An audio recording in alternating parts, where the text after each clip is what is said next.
Assalamualaikum warahmatullahi wabarakatuh. Pertama-tama saya ucapkan terima kasih, puji dan syukur saya panjatkan kepada Allah Subhanahu wa taala karena atas segala kesehatan yang diberikan saya bisa hadir di sini. Nah, saat ini perkenalkan dulu nama saya nih. Nama saya Nurul Ilmi sebagai host pada podcast kali ini.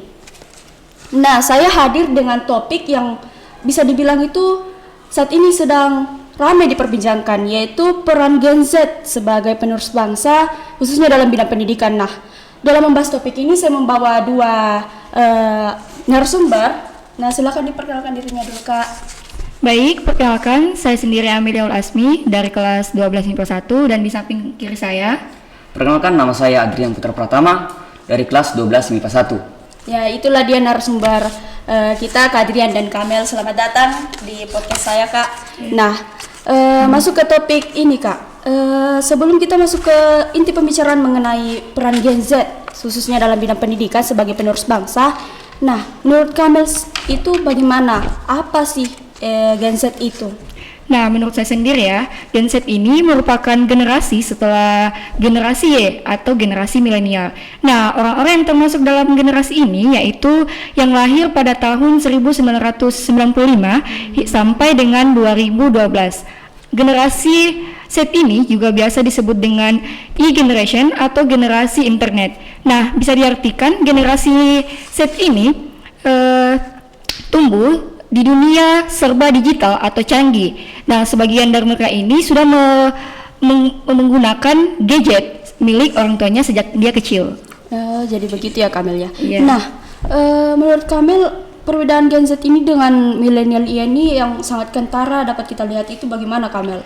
Nah, perbedaan dari generasi Z ini dengan generasi lainnya itu menurut saya generasi Z ini lebih unggul dalam bidang teknologi atau biasanya disebut dengan tech savvy atau kemampuan dalam memanfaatkan teknologi untuk mencapai sebuah tujuan.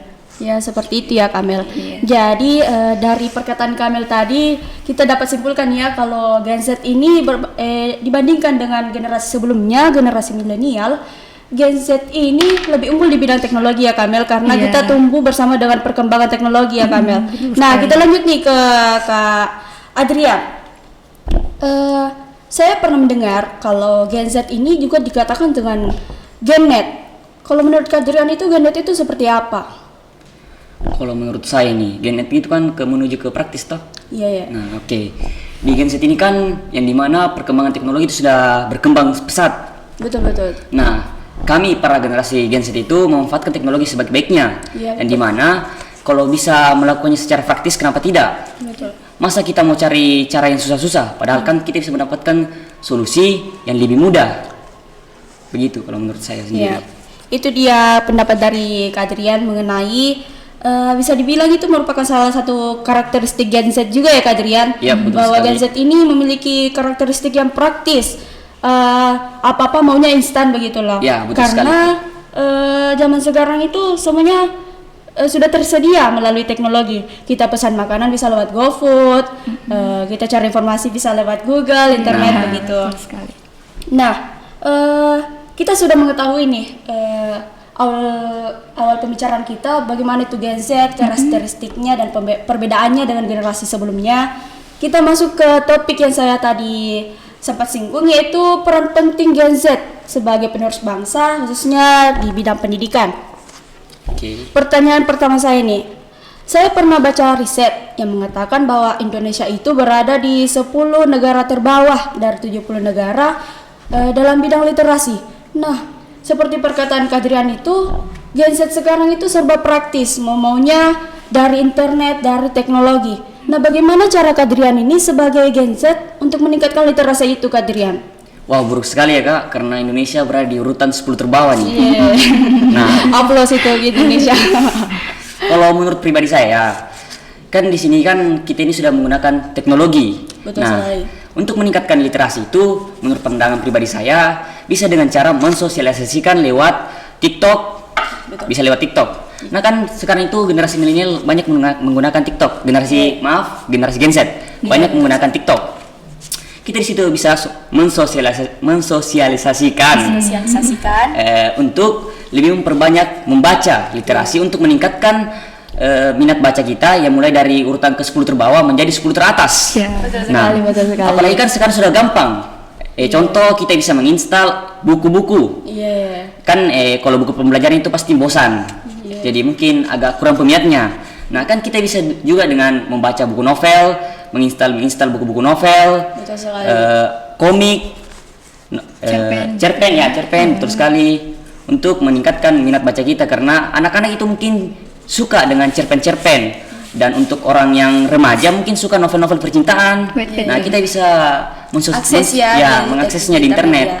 Jadi sekarang sudah banyak sekali ya buku-buku baca-bacaan yang bisa kita akses di Android ya Kak Adrian Ya, ya. betul sekali. Nah, karena Kak Adrian ini sudah menyinggung mengenai literasi digital begitu. Kalau Kak Adrian sendiri pernah tidak membaca satu novel, buku atau cerita gitu di HP? Nah, kebetulan sekali nih. Saya ini baru-baru aja membaca buku yang berjudul novel Fata Morgana. Fata Morgana, ya, betul sekali. Wah, kayaknya tahu. Oh, pantas. Nah, Fata Morgana ini kan diciptakan oleh Prilly Latukonsina. Iya. Nah, kurang lebih itu di buku ini tuh menceritakan kisah cinta seseorang yang dimana lambat laut kisah cinta mereka kandas dan si wanita itu akhirnya gagal move on. Sampai segitu saya sih. Nanti mengandung spoiler.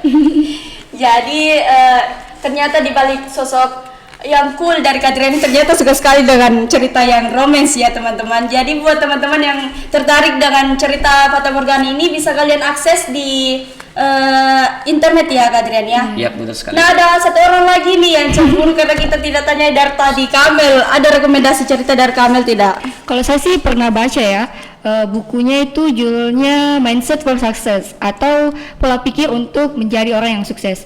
Nah, di buku ini saya membaca bahwa kesalahan yang dilakukan oleh orang biasa tidak dapat dilakukan oleh orang yang luar biasa. Nah, saya juga termotivasi nih dalam buku yang saya baca ini, yaitu ubahlah pola pikir Anda, niscaya kehidupan Anda akan diubah.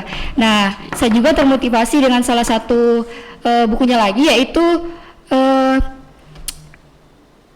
Apa tuh? Besar kecilnya kesuksesanmu maka ditentukan juga besar kecilnya keyakinanmu, gitu. Jadi ada banyak sekali ya cerita menginspirasi yang bisa kita akses sekarang di internet ya Kamil ya. Nah, kita beralih ke pertanyaan terakhir nih. Poin penting apa yang harus diperhatikan khususnya bagi kita para Gen Z sebagai penerus bangsa dalam bidang pendidikan? Kalau menurut pandangan saya pribadi, poin yang paling penting itu memanfaatkan teknologi sebaik-baiknya. Yang dimana contoh, sekarang banyak orang yang terjun ke dunia TikTok, YouTube. Nah, dimana dia itu membuat konten.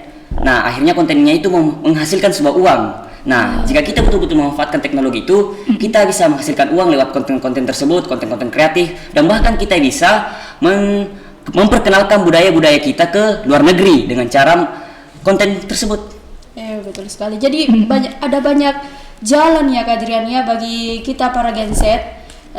Hal itu juga bisa memutuskan stigma, mematahkan stigma dari orang-orang yang mengatakan bahwa Gen Z itu sukanya malas-malasan, sukanya instan, ingin praktis, maunya cepat jadi begitu, tidak memperdulikan proses ya. Ya, betul sekali. Nah, mungkin sampai sini saja topik kita. Terima kasih untuk para narasumber hebat kita, Kak Adrian dan Kamel. Terima kasih Kak Adrian sudah tampil di podcast saya. Nah, mungkin teman-teman itu saja dari podcast kali ini. Saya tutup. Wassalamualaikum warahmatullahi wabarakatuh. Dadah. Dadah.